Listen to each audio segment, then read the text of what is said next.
Hi, my name's Lori. I'm 16, and when it comes to high school, well, I guess I class myself as a lackluster kid with a totally boring life. Then there's my carefree older sister, Kayla. Talk about opposites.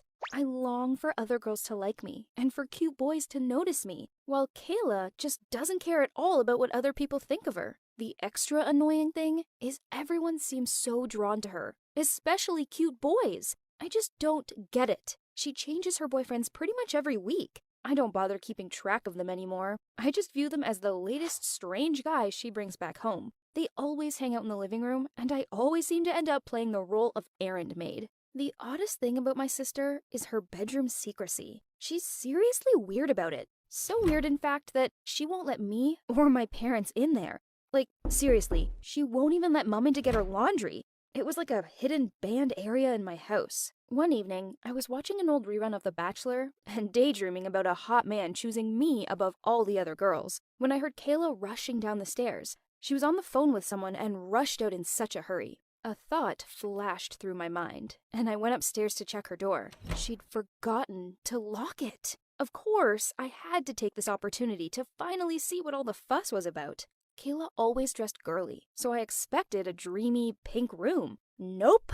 It was like a dungeon. Seriously, there was skull wallpaper and an ornate mirror in there. First things first, I raided her dressing table. She never let me borrow her makeup, so I took the chance to check out the lipsticks and dab eyeshadow onto the back of my hand. I found myself so immersed in my sister's weird world that I didn't hear her walking up the stairs until it was too late. I hurriedly put everything back in place, then I crawled under the bed.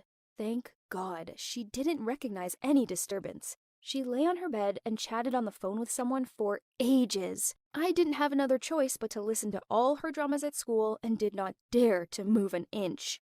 Well, I soon fell asleep and awoke at midnight to the bed shaking like an earthquake. I was so scared that something bad was happening to her that I jumped out of my hiding place. I couldn't believe my eyes. In the dark, Kayla was cuddling with a man I hadn't seen before, and around the bed were all kinds of weird objects and things.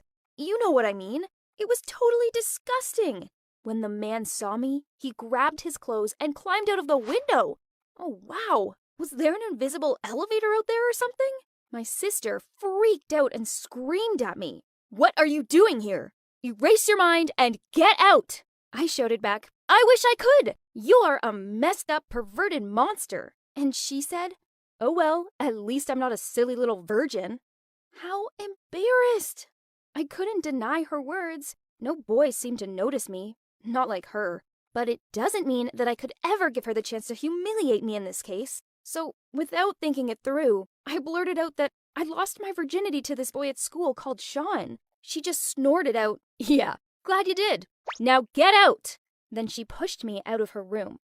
The problem was, this was a total lie. In fact, Sean's the most popular boy at school, and we didn't actually know each other very well at all. The truth is, a boy like him probably had a crush on pretty, popular Kayla, not on boring, plain me.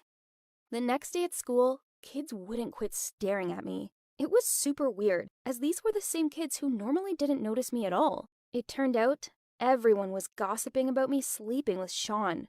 Thanks for that, Kayla.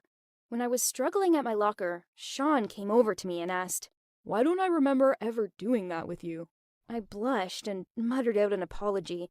To my amazement, he laughed and said that it was okay. The rumors didn't matter to him anyway.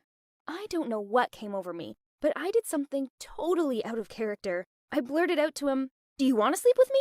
I mean, it will just be a one-off. No feelings, no before, no after." As soon as I said it, I realized how stupid it sounded, and I willed for the ground to swallow me up. For a few seconds, he seemed confused, but then he said, "I can't do that with no feelings because I've been into you since the first semester, and I want you to be my girlfriend." What a bombshell! So now I could lose my virginity to a handsome boy, improve my social status, and annoy my sister at the same time. What could possibly go wrong? The next day, he invited me over to his place, as he said that his parents weren't home. I understand what parents were not home means. Before I got there, I took an extra long shower and sprayed half a bottle of my favorite perfume all over me. I was both scared and excited. I was doing the right thing, right? When I sat awkwardly on his sofa, he said it was hot and took off his t-shirt. He had thick, dark hair all over his chest. Gross! Noticing the panic on my face, he explained that his hair growth was because he used too much testosterone to maintain his muscles, and he even asked if I wanted to see more. More what? No! I panicked and said, maybe next time. I think I'm not ready for it, and ran home. I expected Sean to dump me after that, but instead, he told me he was throwing a party to show me off to all his friends. Wow, it sounded like an official introduction. For me. He must really, truly love me and want the whole world to know it. So I proudly invited Kayla along to see how sweet my new boyfriend was. At first, the party was great. Sean brought me over a drink, held my hand, and told me I looked beautiful tonight. But then, he knocked on his glass, and everyone turned their attention to us. He put his arm around my shoulders and said, "We are here tonight for Lori, my latest girl, along with Camille, Alice, Tina, Madison." Everyone burst out laughing. My ears were buzzing. It was so embarrassing. Then he said, "Aw, Lori, don't cry. Sorry, but a loser like you just isn't going to cut it as my girlfriend. It's over." The crowd went extra wild, and I felt completely humiliated. Turns out he'd never been into me at all. It was all just one big joke to him. Suddenly, Sean took the full force of a slap in his face, which made the crowd go silent. It was Kayla! She poured an ice-cold bucket of water over his head, then said, "Stay away from my little sister, you jerk," then pulled me away. I have to admit, that girl has style. It was so satisfying to see him standing there both surprised and drenched. After that, Kayla and I grew pretty close. Yeah, okay, so she's into weird stuff. But this doesn't change the fact that deep down, she's my big sister. As for boys, well, hopefully, one day, I'll find the perfect boyfriend. I guess I'm not anything like Kayla, and that's okay, as I've learned that being me isn't so bad after all.